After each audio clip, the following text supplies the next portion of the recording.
What is up, YouTube? So we're here today with a little army overview for Warmachine.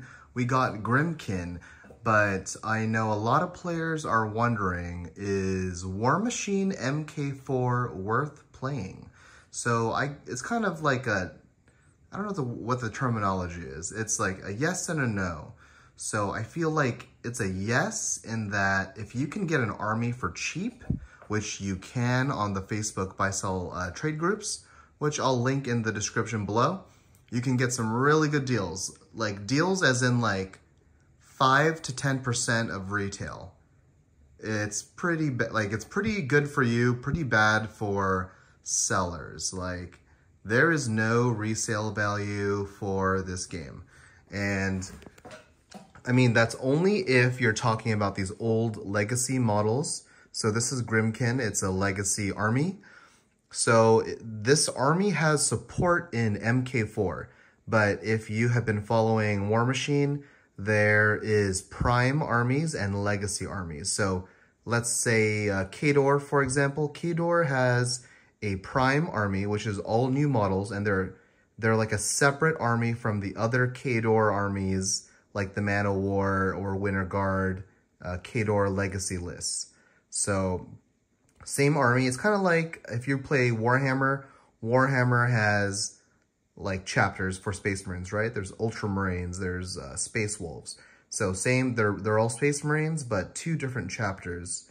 So, but a little bit more than that. Anyway, so yeah, so if you can get an army and you don't mind playing a legacy army and you can get that army for cheap, I think it's definitely worth playing. Like it's a very, very, very, very low buy-in. Like I'm not going to say how much I got all this for because it's pretty just like a good deal. It was such a good deal. I picked up other armies off people, legacy armies, and you're pretty much almost getting it for free from people. But yeah, so it's worth it if you want to play these old armies. So yeah, so this is the Grymkin army. I'll just go over it real quick. It came already painted. It's just like base coated, washed, dry brushed, and then bases are based. But that's already like, 80% of the hard work, and I just have the detail paint the rest, and they're good.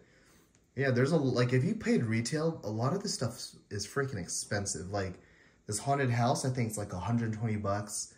I already forgot her name, sure, some chick. This is like 120 bucks right there.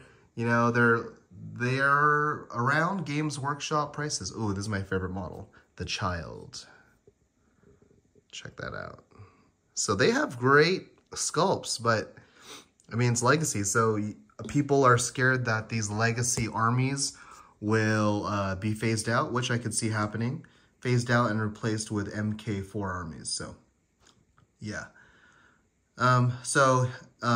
Is it worth it on the no side? So if you want to play one of the newer prime armies, like the Khador or the, what else they got? Orgoth, the New Dusk, I feel like it's a very hard not worth it because the new models are all 3D printed, but they're charging you like premium. So like 20 models, it's like 2 big warjacks and the rest are infantry sized, and the starter sets, they want $200 for that. Like if they're 3D printed and the quality is terrible from what everyone's been showing on their opening videos, you could 3D print those models for 5 to 10 bucks yourself.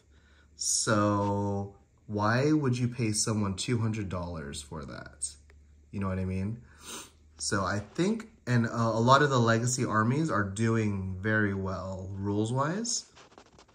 So if you want to play Warmachine, like locally, the community is growing. So I picked this up because I want to play. And it costs literally nothing. If anything, I was paid to take this off someone. So yeah, if you want to play Legacy, worth it. If you want to play one of the new Prime armies, definitely hard pass unless you can buy it used on the group for cheap, which I kind of did. So I'll do another follow-up video for another army, other armies I picked up, Convergence of Crisis, and some new Prime Khador models and some Legacy Khador models. All right, so hopefully you guys, that was a little bit informative to you and you like this awesome Grymkin army. One of the best armies, I think, for Warmachine. All right, peace.